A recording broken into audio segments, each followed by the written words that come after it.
আপোনালোক সকলোকে আমাৰ ইউটিউব চেনেলটোলৈ স্বাগতম জনাইছো। মই ৰাহুল শইকীয়া আৰু আজি মই আপোনালোকৰ কাৰণে সংখ্যা প্ৰণালী অৰ্থাৎ নাম্বাৰ সিস্টেমৰ দ্বিতীয় ক্লাছটি লৈ আহিছো। আৰু ইয়াৰ আগতে আমি যেটো ভিডিও আপলোড কৰিছিলো সেইটো আছিল সংখ্যা প্ৰণালীৰ ওপৰত প্ৰথম ক্লাছ। আৰু সেই ক্লাছটোত আমি বিশেষকৈ সংখ্যা প্ৰণালীৰ বিভিন্ন প্ৰকাৰসমূহৰ বিষয়ে আলোচনা কৰিছিলো আৰু সংখ্যা প্ৰণালীৰ ৰিলেটেড কোনবোৰ অতি গুৰুত্বপূৰ্ণ কনসেপ্ট আছিল সেই গোটেই কথাখিনি ডিসকাস কৰিছিলো। আৰু আজি এটো হৈছে দ্বিতীয়টো ক্লাছ আৰু দ্বিতীয়টো ক্লাছটো মই বিশেষকৈ সন্নিবিষ্ট কৰিছো সংখ্যা প্ৰণালী অৰ্থাৎ নাম্বাৰ সিস্টেম ৰিলেটেড কোনখিনি বিষয়বস্তু অতি গুৰুত্বপূৰ্ণ হয় তাৰ ৰিলেটেড কুৱেশ্যন খিনি আৰু যিখিনি আপোনালোকক আগন্তুক এক্সাম সমূহত বহু ধৰণে উপকৃত কৰিব। এতিয়া আমি আজিৰ ভিডিওটো আৰম্ভ কৰো। তো আজিৰ ভিডিওটো আৰম্ভ কৰোতে আপোনালোকে দেখা পাইছে বোৰ্ডত মই কিছুমান অতি গুৰুত্বপূৰ্ণ কথা লিখা আছে। একমাত্ৰ যুগ্ম মৌলিক সংখ্যাটো একমাত্ৰ যুগ্ম মৌলিক সংখ্যা কি হয়, তাৰ পাছত লিখা আছে প্ৰথম অযুগ্ম মৌলিক সংখ্যাটো। প্ৰথম অযুগ্ম মৌলিক সংখ্যা কি হয়? যেতিয়া আমি প্ৰথম ক্লাছটো কৰিছিলো তাত আমি সংখ্যাৰ বিভিন্ন প্ৰকাৰসমূহ পাইছিলো। আমি স্বাভাৱিক সংখ্যা কি হয়, ন্যাচাৰেল নাম্বাৰ কি হয় তাৰ বিষয়ে পাইছিলো। তাৰ দ্বিতীয়তে মৌলিক সংখ্যা পাইছিলো আমি আৰু তাৰ পাছত পাইছিলো পূৰ্ণ সংখ্যা কাক কয় অৰ্থাৎ হোল নাম্বাৰ কাক কয়। আমি সেই সংখ্যাখিনি অৰ্থাৎ আমি সংখ্যাৰ বিভিন্ন প্ৰকাৰসমূহ তাত আলোচনা কৰিছিলো। এতিয়া ইয়াৰ প্ৰথম কোৱেশ্যনটো কি দি আছে, একমাত্ৰ যুগ্ম মৌলিক সংখ্যাটো। এতিয়া কথাটো হল মৌলিক সংখ্যা কোনখিনি আছিলে। আমি প্ৰথম যেটো ক্লাছ পাইছিলো তাত আমি আলোচনা কৰিছিলো যেটো মৌলিক সংখ্যা কি হয়, যদিও মই আপোনালোকক ইয়াত জনাইছো মৌলিক সংখ্যা কোনবোৰ আছিলে যাৰ মাত্ৰ দুটা উৎপাদক আছিলে। যিবোৰ সংখ্যাৰ আমি দৈনন্দিন জীৱনত ব্যৱহাৰ কৰা যিবোৰ সংখ্যাৰ উৎপাদক মাত্ৰ দুটা আৰু সেই সংখ্যাবোৰকে কি বুলি কোৱা হয়, মৌলিক সংখ্যা বুলি কোৱা হয়। অৰ্থাৎ উৎপাদক মানে কি আছিলে, যেতিয়া কোনো এটা সংখ্যাক আমি হৰণ কৰো যিগিটা সংখ্যাৰেহে সেই সংখ্যাটো হৰণ যায় সেই সংখ্যাবোৰক কি বুলি কোৱা হয়, উৎপাদক বুলি কোৱা হয়। এতিয়া আমি মৌলিক সংখ্যা পঢ়োতে পাইছিলো মৌলিক সংখ্যা কোনবোৰ আছিলে। মৌলিক সংখ্যা আছিলে 2 আছিলে, 3 আছিলে, 5 আছিলে, 7 আছিলে, 11 আছিলে, এনেদৰে গৈ আছিলে। যেতিয়া আমি মৌলিক সংখ্যাখিনি পাইছিলো তেতিয়া আমি পাইছিলো যে দুটা যদি উৎপাদক থাকে বা দুটা যদি ফ্যাক্টৰ থাকে তেতিয়া সেই সংখ্যাবোৰক আমি কি বুলি কওঁ, মৌলিক সংখ্যা বুলি কওঁ। এতিয়া 2 ৰ উৎপাদক কেইটা, 2 কেইটা সংখ্যাৰে হৰণ যায়, 2 দুটা সংখ্যাৰে হৰণ যায় 1 আৰু 2 2 আৰু 3 কেইটা সংখ্যাৰে হৰণ যায়, 3 কো দুটা সংখ্যাৰে হৰণ যায় 1 and 3। অৰ্থাৎ যিবোৰ সংখ্যাৰ উৎপাদক দুটা, যিবোৰ সংখ্যাক মাত্ৰ দুটা সংখ্যাৰে হৰণ যায় সেই সংখ্যাবোৰক কি বুলি কোৱা হয়, যুগ অৰ্থাৎ মৌলিক সংখ্যা অৰ্থাৎ প্ৰাইম নাম্বাৰ বুলি কোৱা হয়। এতিয়া ইয়াৰ প্ৰথম কোৱেশ্যনটো দিছে একমাত্ৰ যুগ্ম মৌলিক সংখ্যাটো। আমি যদি মৌলিক সংখ্যাখিনি লক্ষ্য কৰো তেতিয়া আমি এটা কথা স্পষ্ট যে মৌলিক সংখ্যাবোৰ প্ৰায় অযুগ্ম থাকে, কিন্তু যেটো প্ৰথম মৌলিক সংখ্যা সেই মৌলিক সংখ্যাটোৱে হৈছে যুগ্ম সংখ্যা। আৰু ইয়াত আমাক সুধিছে একমাত্ৰ যুগ্ম মৌলিক সংখ্যাটো, গতিকে একমাত্ৰ যুগ্ম মৌলিক সংখ্যা কি হ'ব, একমাত্ৰ যুগ্ম মৌলিক সংখ্যাটো হ'ব 2। আৰু এটা কোৱেশ্যন সোধে সবাতোতকৈ সৰু মৌলিক সংখ্যা কি, সবাতোতকৈ সৰু মৌলিক সংখ্যাটো হ'ব কি 2। 2 হৈছে একমাত্ৰ যুগ্ম মৌলিক সংখ্যা আৰু 2 হৈছে সবাতোতকৈ সৰু মৌলিক সংখ্যা। আৰু মৌলিক সংখ্যা কোনবোৰ, মৌলিক সংখ্যা সেইবোৰ যাৰ মাত্ৰ উৎপাদক দুটাহে থাকে বা যাৰ দুটা সংখ্যাৰেহে হৰণ কৰিব পাৰি, সেই সংখ্যাটোৱে হৰণ কৰিব পাৰি। 2 কৰিলে 2 পাৰি আৰু 1 পাৰি, বা 3 কৰিলে 3 পাৰি বা 1 পাৰি। এই সংখ্যাবোৰকে কি বুলি কোৱা হয়, মৌলিক সংখ্যা বুলি কোৱা হয়। এতিয়া দ্বিতীয় কোৱেশ্যনটোত কি দি আছে, প্ৰথম অযুগ্ম মৌলিক সংখ্যাটো। এতিয়া আমি প্ৰথম যেটো মৌলিক সংখ্যা পাইছিলো সেই সংখ্যাটো কি আছিলে, যুগ্ম। আমি গম পালো প্ৰথম যেটো মৌলিক সংখ্যা সেইটো হৈছে যুগ্ম সংখ্যা, কিন্তু ইয়াত সুধিছে প্ৰথম অযুগ্ম মৌলিক সংখ্যা। গতিকে মৌলিক সংখ্যা ক'ৰ পৰা আৰম্ভ হৈছিলে, 2, তাৰপিছত কি আহিছিলে 3, তাৰপিছত কি আহিছিলে 5, তাৰপিছত 7, এনেদৰে গৈ আছিলে। এতিয়া আমাক সুধিছে প্ৰথম অযুগ্ম মৌলিক সংখ্যা, গতিকে প্ৰথম অযুগ্ম মৌলিক সংখ্যা কি হ'ব, প্ৰথম অযুগ্ম মৌলিক সংখ্যা কি হ'ব, 3 হ'ব। আমি গম পালো প্ৰথম অযুগ্ম মৌলিক সংখ্যাটো হ'ব 3। ইয়াৰ পাছত সুধিছে সবাতোতকৈ সৰু যৌগিক সংখ্যা। এতিয়া কথাটো হল যৌগিক সংখ্যা কি হয়, যৌগিক সংখ্যা কোনবোৰ। যদি আমি মৌলিক সংখ্যাৰ ক্ষেত্ৰত চাওঁ উৎপাদক কেইটা আছিলে দুটা, 1 and 2 2ৰ কাৰণে, 3ৰ কাৰণে আছিলে 1 and 3, 5ৰ কাৰণে আছিলে 1 and 5, 7ৰ কাৰণে 1 and 7, এনেদৰে আছিলে। যদি আমি যৌগিক সংখ্যা বুলি কয় তেতিয়া আমি কোনবোৰ সংখ্যাক যৌগিক সংখ্যা বুলি কম। আমি যদি মৌলিক সংখ্যাৰ ক্ষেত্ৰত চাওঁ মৌলিক সংখ্যাৰ ক্ষেত্ৰত উৎপাদক কেইটা আছিলে দুটা আছিলে। যদি আপোনাক সোধে যৌগিক সংখ্যা কোনবোৰ, যদি আপুনি দেখে যে এটা সংখ্যাৰ উৎপাদক দুটাতকৈ বেছি আছে তেতিয়া আপুনি গম পাব সেই সংখ্যাবোৰেই হৈছে যৌগিক সংখ্যা। এতিয়া 2 এটা কি আছিলে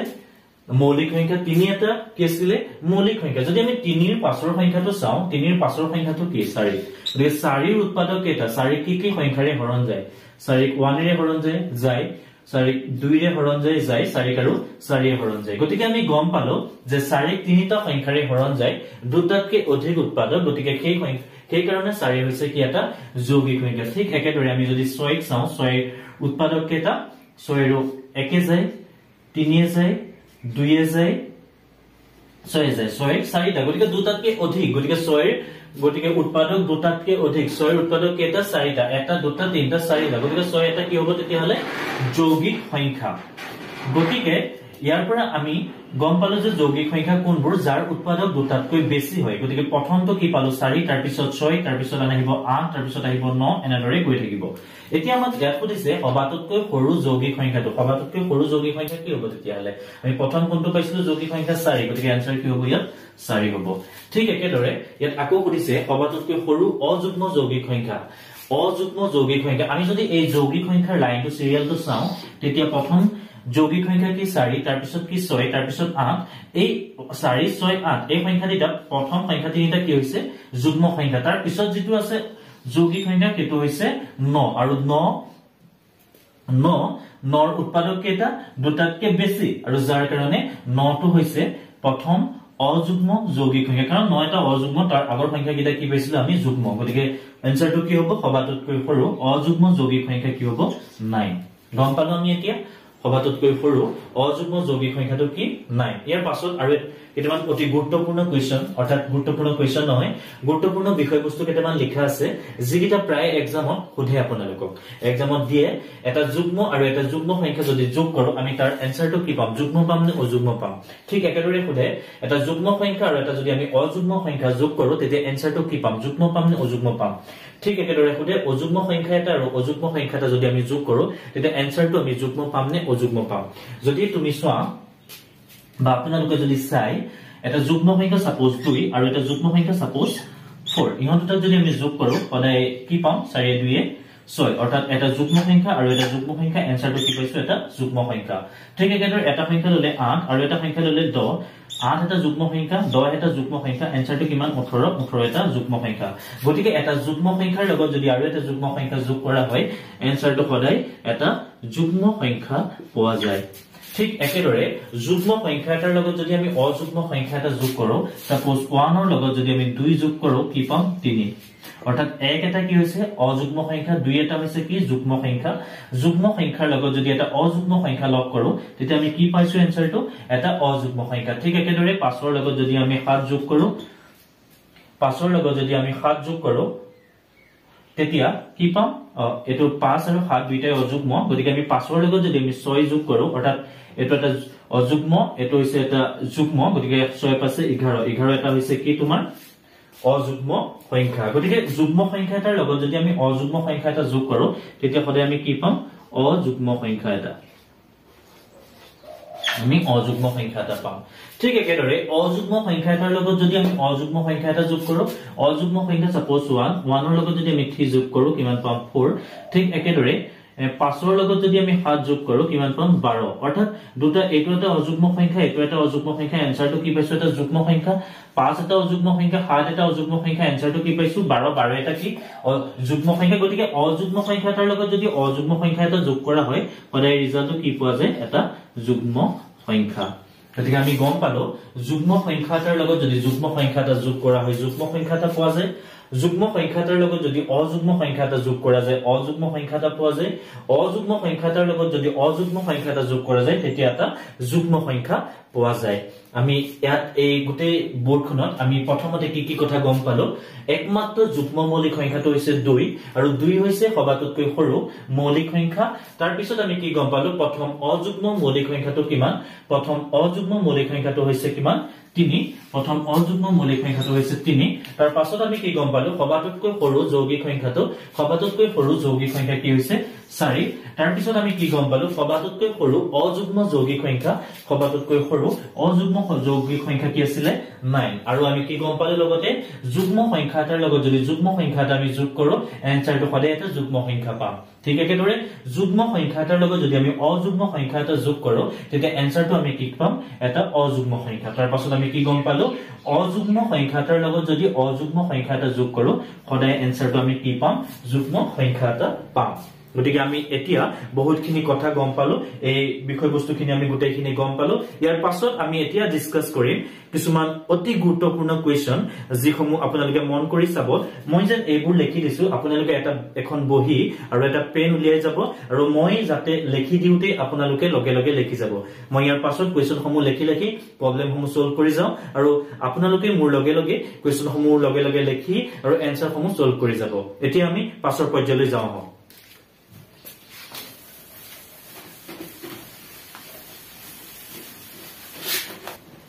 এতিয়া আমি চাম প্ৰথম কোৱেশ্চনটো কি দিয়া আছে কি সংখ্যা আপোনালোকে লিখি যাব মই ইয়াত লিখি দিয়াৰ লগে লগে আপোনালোকে নিজৰ বহিত লিখি যাব কি সংখ্যা 48 ৰ লগত 48 ৰ লগত পূৰণ কৰিলে কি সংখ্যা 48 ৰ লগত পূৰণ কৰিলে পূৰণফল 173 পূৰণফল 173 আৰু 240 আৰু 240 আৰু 240 ৰ পূৰণফলৰ সৈতে সমান হ'ব 240 পূৰণফলৰ সৈতে ফলৰ সৈতে সমান হ'ব অপচন কি কি দিয়া আছে এ দিয়া আছে 495 বি দিয়া আছে 545 সি দিয়া আছে 685 আৰু ডি দিয়া আছে 865 কোৱেশ্চনটো মই আকৌ এবাৰ পঢ়ি দিছো কি সংখ্যা 48 ৰ লগত পূৰণ কৰিলে পূৰণফল 173 আৰু 240 পূৰণফলৰ সৈতে সমান হ'ব অৰ্থাৎ কাৰ পূৰণফলৰ সৈতে সমান হ'ব 173 আৰু 240 পূৰণফলৰ সৈতে সমান হ'ব অৰ্থাৎ সংখ্যাটো কি দি আছে 48 আৰু 40 কি সংখ্যা 48 ৰ লগত পূৰণ কৰিলে যেটো সংখ্যা পূৰণ কৰিলে এটো আমি ৰিজাল্ট পাম সেই সংখ্যাটো মই ধৰি ললো x বুলি অৰ্থাৎ x যদি আমি 48 ৰ লগত পূৰণ কৰো তেতিয়া ৰিজাল্টটো কাৰ লগত ইকুৱেল হয় 173 আৰু 240 পূৰণফলৰ সৈতে সমান হয় বুলি কৈছে গতিকে x ইকুৱেল টু কিমান হ'ব ইয়াৰ ওপৰত থাকিলে 173 and 240 আৰু তলত কিমান আহিলে 42 যদি আমি এফালে লৈ আহো 48 পাম গতিকে 24 এ 48 ৰ কেইবাৰ যাব দুবাৰ যাব 24 এ ইয়াৰ কেইবাৰ যাব 24 ক এবাৰ শূন্যটো ওপৰলৈ গুচি গ'ল গতিকে 2 এ 5 ক 10 কেইবাৰ যাব 5 বাৰ যাব দিস ইজ ইকুৱেল টু আমি কি পাম 173 into 5 173 যদি আমি 5 ক পূৰণ কৰো কিমান পাম 3 5 15 15 5 উকলিলে 1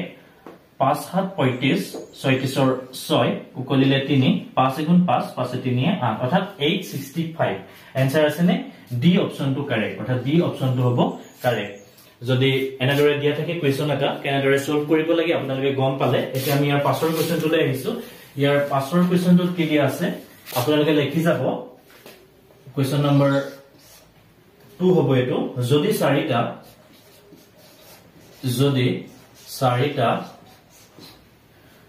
ক্ৰমিক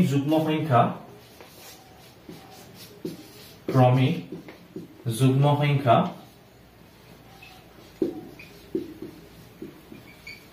যদি চাৰিটা ক্ৰমিক যুগ্ম সংখ্যা a b c d a b c d ৰ যোগফল যদি চাৰিটা ক্ৰমিক সংখ্যা a b c d ৰ যোগফল 180 হয় হিহতৰ পিছৰ চাৰিটা ক্ৰমিক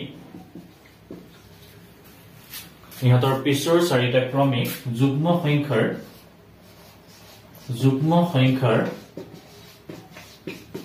যোগফল কিমান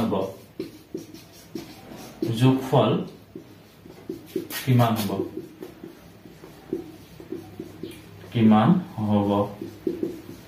তো অপশন কি দিয়া আছে প্ৰথমটো দিয়া আছে 196 বি দিয়া আছে 204 সি দিয়া আছে 212 আৰু ডি দিয়া আছে 214 কোৱেশ্চনটো মই আকৌ এবাৰ পঢ়ি দিছো যদি চাৰিটা ক্ৰমিক যুগ্ম সংখ্যা এ বি সি ডি যোগফল 180 হয় হিহঁতৰ পিছৰ চাৰিটা ক্ৰমিক সংখ্যাৰ যোগফল কিমান যদি এনেকুৱা এটা কোৱেশ্চন আপোনাৰ এক্সামত আহে প্ৰথম আপুনি কি কৰিব প্ৰথম চাৰিটা ক্ৰমিক সংখ্যা ধৰি লওক এইগিটা কেনেদৰে ধৰিব মই ধৰি ললো প্ৰথম যুগ্ম সংখ্যাটো হৈছে a তাৰ পিছৰ যুগ্ম সংখ্যাটো পাবৰ কাৰণে আমি কি কৰিম a লগত 2 এটা প্লাস কৰি দিম আৰু তাৰ পাছৰটো পাবৰ কাৰণে a লগত 4 এটা যোগ কৰিম আৰু তাৰ পাছৰটো পাবৰ কাৰণে a লগত 6 যোগ কৰিম গতিকে প্ৰথম ক্ৰমিক যুগ্ম সংখ্যাটো হৈছে a তাৰ পিছৰটো হৈছে a+2 তাৰ পিছৰটো a+4 আৰু তাৰ পিছৰটো a+6 গতিকে আমাক ইয়াত কি দি আছে যদি চাৰিটা ক্ৰমিক যুগ্ম সংখ্যা a b c d হয় গতিকে a টো হৈছে a এটো হৈছে b এটো c আৰু এটো হৈছে d কি দি আছে হিহঁতৰ যোগফল 180 যদি ইহঁত কিটাক আমি যোগ কৰো ইহঁত কিটাক যদি আমি যোগ কৰো এনসাৰটো কিমান হ'ব কৈছে 180 হ'ব কৈছে হিহঁতৰ পিছৰ চাৰিটা ক্ৰমিক সংখ্যাৰ যোগফল আমাক উলিয়াব কৈছে নেক্সট গতিকে আমি যদি এই কিটা অকমান সলভ কৰো কি পাম a কেটা আছে চাৰিটা গতিকে 4a + 4 6 10 10 2 12 অৰ্থাৎ 12 this is equal to 180 তাৰ পিছত আমি কি পাম 4a equal to 180 minus 12 this is equal to 4a this is equal to 168 তো a equal to কিমান হ'ব 168 তলত আহিলে 4 4 16 কেবাৰ যাব 4 8 কেবাৰ যাব দুবাৰ অৰ্থাৎ 42 ইয়াৰ পৰা আমি a equal to কিমান পালো গৈ a equal to পালো 42 অৰ্থাৎ সংখ্যা কিটা আমি কি ধৰিছিলো a+2 a+4 আৰু a+6 গতিকে প্ৰথম সংখ্যাটো আমি কিমান পালো 42 দ্বিতীয়টো কি হ'ব তেতিয়া হলে 42 + 2 কিমান হ'ব 44 তাৰ পিছৰটো কিমান হ'ব 46 আৰু তাৰ পিছৰটো কিমান হ'ব 48 গতিকে আমি গম পালো লাষ্টৰ যুগ্ম ক্ৰমিক সংখ্যাটো হৈছে 48 ইয়াৰ পাছৰ সংখ্যাটো কি হ'ব তেতিয়া হলে কি হ'ব ক্ৰমিক যুগ্ম সংখ্যা কিটা 48 ৰ পাছৰটো কিমান হ'ব 50 তাৰ পাছৰটো কিমান হ'ব 52 আৰু তাৰ পাছৰটো কিমান হ'ব 54 আৰু তাৰ পিছৰটো কিমান হ'ব 56 গতিকে আমি এই সংখ্যা কিটাৰ যোগফল উলিয়াব লাগে যেটো আমাক কোৱেশ্চনত সুধিছে কিমান হ'ব 4 2 6 6 6 12 2 উকলিলে 8 4 5 20 20 1 21 অৰ্থাৎ 21 গতিকে आंसर কিমান হ'ব 212 অৰ্থাৎ অপচন কোনটো কাৰেক্ট হ'ব সি অপচনটো কাৰেক্ট হ'ব এতিয়া আমি ইয়াৰ পাছৰ কোৱেশ্চনটো লৈ যাও ইয়াৰ পাছৰ কোৱেশ্চনটো কি দি আছে হেতু চাম এতিয়া বাকি এখিনি লিখি লও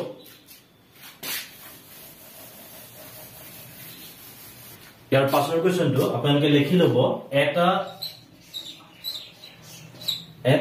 অযুগ্ম বৰ্গ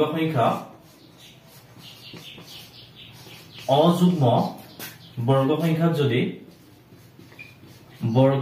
যদি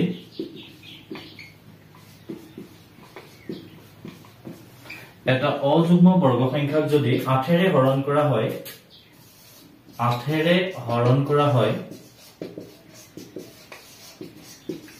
হয় তেতিয়া ভাগশেষ হ'ব অপচন দি আছে এই অপচনত দি আছে 1 বি দি আছে 2 সি দি আছে 3 আৰু ডি দি আছে 4 মই এতিয়া আপোনালোকক এটা সৰু কথা একিনিতে বুজাই লব বিচাৰিছো সাপোজ আপোনাক এটা সংখ্যা হৰণ কৰিব লাগে 8 সংখ্যাটো হৰণ কৰিব লাগে আপুনি হৰণ কৰিলে 2 এ সাপোজ 2 8 কেবাৰ যাব 2 যদি আপুনি 8 কৰে 4 বাৰ দিয়ক 2 4 8 আৰু তলত কিমান আহিলে 0 আহিলে আৰু এই শূন্যটোকে আমি কি বুলি কম ভাগশেষ বুলি কম গম পালে এতিয়া ভাগশেষ কাক কয় আৰু এই আটো কি বুলি কোৱা হয় ভাজ্য বুলি কোৱা হয় যিবোৰ সৰুতে আমি পাইছিলো যেতিয়া আমি সৰুতে ক্লাস 6 5 ত পঢ়ি আছিলো তেতিয়া এই বিষয়বস্তুখিনি আমি পাইছিলো আৰু এইটো কি বুলি কোৱা হয় ভাগফল এটো কোৱা হয় ভাগফল আৰু এই দুইটো কি বুলি কোৱা হয় ভাজক বুলি কোৱা হয় এটো কোৱা হয় ভাজক এটো কোৱা হয় ভাগশেষ এটো কোৱা হয় ভাজ্য আৰু এটো কোৱা হয় ভাগফল গতিকে এইখিনি কথা আমি গম পালো এতিয়া আমাক কি বুজিছিলে যে এটা অযুগ্ম বৰ্গ সংখ্যাক যদি 8 ৰে হৰণ কৰা হয় তেতিয়া ভাগশেষ হ'ব 1 2 3 4 এই কথাকিটা বুজিছে এতিয়া অযুগ্ম বৰ্গ সংখ্যা কোনকিটা প্ৰথম অযুগ্ম বৰ্গ সংখ্যাটো হৈছে কিমান 9 তাৰ পাছৰটো কিমান বাৰু 25 কাৰণ এইখিনি বৰ্গ সংখ্যা আৰু তাৰ পিছৰটো কিমান তাৰ পিছৰটো হৈছে 49 তো এনেদৰে গৈ থাকে বাকিখিনি আমাৰ দৰকাৰ নাই মই তিনিটাৰ পৰাই পঢ়াই বুজাই দিছো যদি আমি এই অযুগ্ম সংখ্যাটোক 8 ৰে হৰণ কৰো 8 ৰে যদি আমি এই অযুগ্ম সংখ্যাটোক হৰণ কৰো 8 ৰে নক কৰিলে কেবাৰ যাব এবাৰ দিয়ক 8 বহিলে কিমান আহিলে 1 গতিকে 1 টো কি হয় এত কি বুলি পাইছিলো ভাগশেষ গতিকে 1 টো কি হৈছে ভাগশেষ গতিকে আমাক হেতুৱে কৈছে যে এটা অযুগ্ম বৰ্গ সংখ্যাক যদি 8 ৰে হৰণ কৰা হয় তেতিয়া ভাগশেষ কিমান হ'ব গতিকে আমি এটাৰ পৰা গম পালো যে 1 হ'ব বুলি গম পালো এতিয়া 1 বাকিবোৰৰ ক্ষেত্ৰত প্ৰযোজ্য হয় না নহয় আমি হেতু চাম যদি 25 ক কৰিছে আপুনি 8 এ আপুনি 25 ক কৰিছে কিমান পাব 8 গুণা 2 8 16 3 8 24 অৰ্থাৎ 1 বাকি থাকে যদি 8 25 কৰে 25 এটা অযুগ্ম বৰ্গ সংখ্যা 25 যদি 8 ৰে হৰণ কৰে কিমান ভাগশেষ থাকে 1 ভাগশেষ থাকে ঠিক একেদৰে যদি আপুনি 49 ক কৰিছে 49 এটা হৈছে অযুগ্ম বৰ্গ সংখ্যা কিহে কৰিব 8 এ কৰাৰ কথা কৈছে সবাৰ দিয়ক 6 8 48 তো ভাগশেষ কিমান থাকিলে 1 গতিকে আমি এই তিনিটা কথাৰ পৰা গম পালো যে 8 এ যদি অযুগ্ম বৰ্গ এক সংখ্যা এটা হৰণ কৰা হয় বিভাজ্য কৰা হয় তেতিয়া ভাগশেষ কিমান হয় 1 হয় গতিকে অপচন কোনটো কাৰেক্ট হ'ব এ অপচনটো কাৰেক্ট হ'ব এতিয়া আমি ইয়াৰ পাছৰ কোৱেশ্চনটো লৈ যাম ইয়াৰ পাছৰ কোৱেশ্চনটোত কি দি আছে হেতু এতিয়া আমি চাম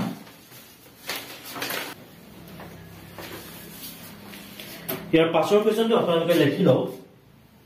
যদি দুটা সংখ্যাৰ যোগফল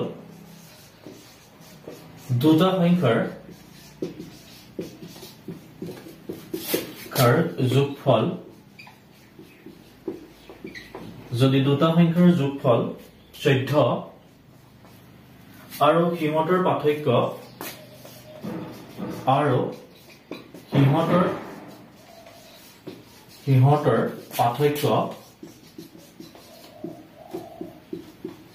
আৰু সিহঁতৰ যদি পাৰ্থক্য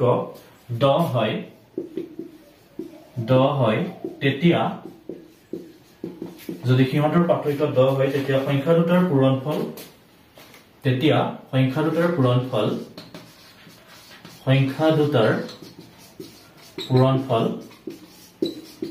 পূৰণফল অপচন এ দিয়া আছে 18 অৰ্থাৎ 18 বি দিয়া আছে 20 সি দিয়া আছে 24 আৰু ডি দিয়া আছে 22 মই কোৱেশ্চনটো আকৌ এবাৰ পঢ়ি দিছো যদি দুটা সংখ্যাৰ যোগফল 14 আৰু সিহঁতৰ পাৰ্থক্য 10 হয় তেতিয়া সংখ্যা দুটাৰ পূৰণফল 18 20 24 22 কোনটো কাৰেক্ট হ'ব এতিয়া আমাক সংখ্যা দুটা যেহেতু দিয়া নাই সংখ্যা দুটা আমি ধৰি ললো সাপোজ সংখ্যা এটা হৈছে x এটা সংখ্যা x আৰু আনটো হৈছে y সাপোজ প্ৰথমতে কি কৈছে যদি দুটা সংখ্যাৰ যোগফল 14 অৰ্থাৎ x + y সংখ্যা দুটা যদি x আৰু y হয় x + y = আমাক কিমান দিয়া আছে 14 আৰু সিহঁতৰ পাৰ্থক্য দিয়া আছে 10 সিহঁতৰ পাৰ্থক্য মানে কি কৈছে সিহঁতৰ বিয়োগফল অৰ্থাৎ x - y সংখ্যা দুটাৰ বিয়োগফল বা পাৰ্থক্য কিমান 10 এতিয়া আমাক কৈছে সংখ্যা দুটাৰ পূৰণফল কিমান তাৰ কাৰণে আমি কি কৰিব লাগিব এই দুটা ইকুৱেশনৰ পৰা সংখ্যা দুটা ডিটাৰমাইন কৰিব লাগিব আৰু তাৰ পাছত সিহঁতৰ পূৰণফলটো নিৰ্ণয় কৰিব লাগিব গতিকে ইয়াৰ পৰা আমি xy পাম নাই ইয়াৰ পৰা xy পাম কাৰণ চাওক আপোনালোকে যদি এই ইকুৱেশন আৰু এই ইকুৱেশনটো যোগ কৰি দিয়ে তেতিয়া y দুটা কি হৈ যাব কেনসেল হৈ যাব থাকিলে কিমান এই দুটাটো কেনসেল হৈ যাব এটা যোগত আছে এটা বিয়োগত আছে গতিকে থাকিলে কিমান x + x twice x this is equal to কিমান হ'ব 10 14 24 গতিকে x = কিমান হ'ব দুইটো যদি আমি ইফালে লৈ যাম হৰণ হ'ব 24 তলত আহিলে 2 this is equal to 12 হল আমি x = কিমান পালো 12 যদি x ৰ ভ্যালু ইয়াৰ কোনোবা এটা ইকুৱেশনত বহাই দিও তেতিয়া আমি y = কিমান পাম y = হ'ব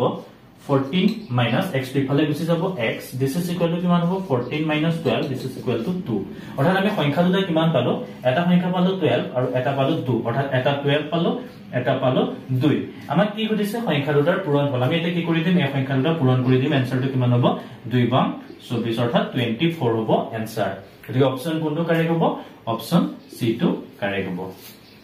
হ'ব এতিয়া আমি ইয়াৰ পাছৰ কোৱেশ্চনটো লৈ যাম ইয়াৰ পাছৰ কোৱেশ্চনটোত কি দিয়া আছে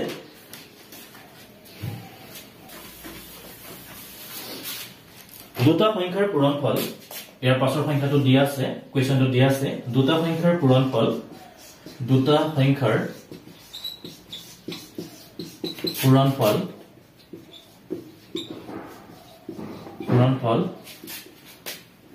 40 হলে 40 হয় দুটা সংখ্যাৰ পূৰণফল 40 হয় আৰু এটা সংখ্যা যদি 5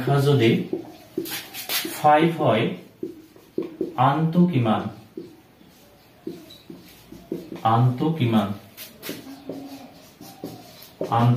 কিমান তো অপশন দিয়া আছে এ অপশনত দিয়া আছে 8 বি দিয়া আছে 10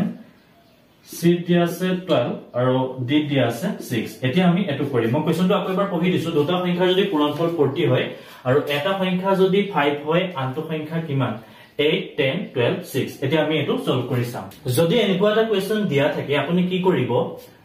যাৰ পূৰণফল দিয়া থাকে পূৰণফলটো আমাক কিমান দিয়া আছে 40 দিয়া আছে আৰু এটা সংখ্যা দিয়া আছে কিমান 5 দিয়া আছে ডাইৰেক্ট আপুনি কি কৰক যেটো পূৰণফল হেটো 5 ৰে ডিভাইড কৰি দিয়ক অৰ্থাৎ যেটো সংখ্যা দিয়া থাকে সেই সংখ্যাটোৱে পূৰণফলটোক আপুনি ডিভাইড কৰি দিয়ক বা হৰণ কৰি দিয়ক পাছে 40 কেইবাৰ যাব 8 বাৰ যাব অৰ্থাৎ আনটো সংখ্যা কিমান হ'ব 8 অৰ্থাৎ ইয়াৰ অপচন কোনটো কাৰেক্ট হ'ব এই অপচনটো কাৰেক্ট হ'ব যদি এনেকুৱা এটা কোৱেশ্চন দিয়া থাকে দুটা সংখ্যাৰ পূৰণফল 40 হয় এটা সংখ্যা যদি 5 হয় আনটো সংখ্যা কিমান তো ডাইৰেক্ট কি কৰিব যেটো সংখ্যা দিয়া থাকে সেই সংখ্যাটোৱে পূৰণফলটোক ডিভাইড কৰি দিব বা এই কোৱেশ্চনটো এনেদৰেও দিয়ে কেতিয়াবা যদি দুটা সংখ্যাৰ পূৰণফল 40 হয় সৰু সংখ্যাটো যদি 5 হয় ডাঙৰ সংখ্যাটো কিমান গতিকে সৰু সংখ্যাটো obviously 5 হলে ডাঙৰ সংখ্যাটো কিমান হ'ব 8 হ'ব বুজি পালে এতিয়া কেনেদৰে কৰিব পাৰি এনেকুৱা ধৰণৰ কোৱেশ্চন সমূহ এতিয়া আমি ইয়াৰ পাছৰ কোৱেশ্চনটো চাম ইয়াৰ পাছৰ কোৱেশ্চনটোত কি দিয়া আছে ইয়াৰ পাছৰ কোৱেশ্চনটো আপোনালোকে মন কৰিব 1 ৰ পৰা এফলৈ স্বাভাৱিক 1 ৰ পৰা এফলৈ স্বাভাৱিক সংখ্যাসমূহৰ যোগফল কিমান স্বাভাৱিক সংখ্যা সমূহৰ যোগফল কিমান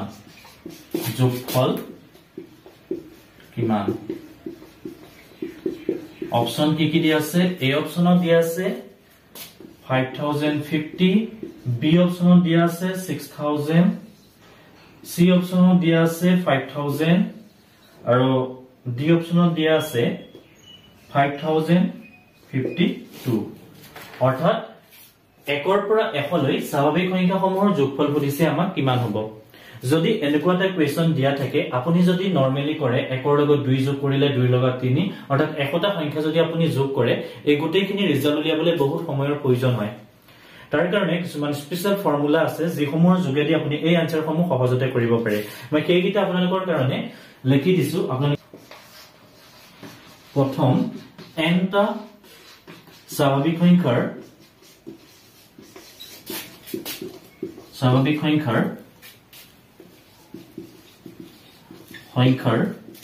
যোগফল প্ৰথম nটা স্বাভাৱিক সংখ্যাৰ যোগফল কিমান হয় আপোনালোকে চাওক n into n plus 1 divided by 2 অৰ্থাৎ এই ফৰ্মুলাটো যদি আপুনি ইউজ কৰে তেতিয়া সহজতে কি কৰিব পাৰিব এনেকুৱা ধৰণৰ কোৱেশ্চন এটা সলভ কৰিব পাৰিব এতিয়া প্ৰথম nটা গতিকে স্বাভাৱিক সংখ্যা কৰ পৰা আৰম্ভ হয় 1 ৰ পৰা 1 plus 2 plus 3 plus 4 এনেদৰে গৈ আপ টু যদি n টাৰ্মলৈকে আপোনাক উলিয়াবলৈ দিয়ে তেতিয়া তাৰ কাৰণে এই স্পেশাল ফৰ্মুলাটো ইউজ কৰিব যাৰ সহায়ত আপুনি যোগফলটো সহজতে উলিয়াব পাৰিব এতিয়া আমাক কি কৈছে 1 ৰ পৰা এফলৈ দ্যাট মিন্স কি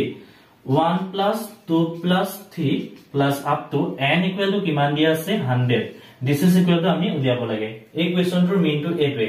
গতিকে this is equal to কিমান হ'ব আপুনি এইখিনি পাতি থাকিব নালাগে মই বুজাইছো কাৰণে অলপ দেখাই দিছো গতিকে এইখিনি আপোনালোকে পাতি থাকিব নালাগে ডাইৰেক্ট ফৰ্মুলাটোত বহাই দিলে হ'ল n কিমান 100 তাৰ পিছত ফৰ্মুলাটোৰ মতে কি আহিব n + 1 অৰ্থাৎ 100 + 1 তলত কিমান আহিব 2 this is equal to কিমান হ'ব 100 into 101 divided by 2 this is equal to কিমান হ'ব 10100 তলত আহিলে 2 অৰ্থাৎ যদি 1 ৰ লগত 101 যোগ কৰো আমি 101 ৰ পাছত শূন্য দুটা বহাই দিলে হ'ল 2 এ যদি 10 কাটো কেবাৰ যাব 5 বাৰ 10 কাকো 5 বাৰ গল ইয়াত এটা শূন্য আহিব ইয়াত এটা শূন্য আহিব অৰ্থাৎ এনসাৰটো কিমান হ'ব 5050 অপচন কোনটো কাৰেক্ট হ'ব অপচন কাৰেক্ট হ'ব এই অপচনটো কাৰেক্ট হ'ব গতিকে গম পালে যে এনেকুৱা ধৰণৰ কোৱেশ্চন সমূহ সহজতে কেনেদৰে নিৰ্ণয় কৰিব পাৰি ইয়াৰ পাছত যদি আপোনাক 1 square 2 square 3 square 4 square up to n square লৈ উলিয়াবলৈ দিয়ে তেতিয়া আপুনি এটো কি কৰিব এই অপচনটো নহয় এটো নহয় কাৰেক্ট তো তেতিয়া আপুনি অলপ বেলেগ কৈ পাব কেটো মই ইয়াৰ পাছৰ পৰ্যায়ত অলপ পাছত দেখাইছো এতিয়া দেখাইছো ইয়াৰ পাছত কি হ'ব যদি স্কয়াৰ টাৰ্মত দিয়ে এই সংখ্যাখিনি তেতিয়া আপুনি যোগ কেনেদৰে কৰিব সাপোজ আপোনাক এবাৰ দিয়া আছে 1 square plus 2 square plus 3 square plus up to 7 square এটো উলিয়াব লাগে আৰু এটা দিয়া আছে আপোনাৰ 1 cube plus 2 cube plus 3 cube plus 8 cube equal to কিমান হ'ব তো এই গিটা কেনেদৰে উলিয়াব এই গিটা উলিয়াবৰ কাৰণে দুটা ফৰ্মুলা আছে আপোনালোকে লিখি লওক মই বৰ্ডত লিখি দিছো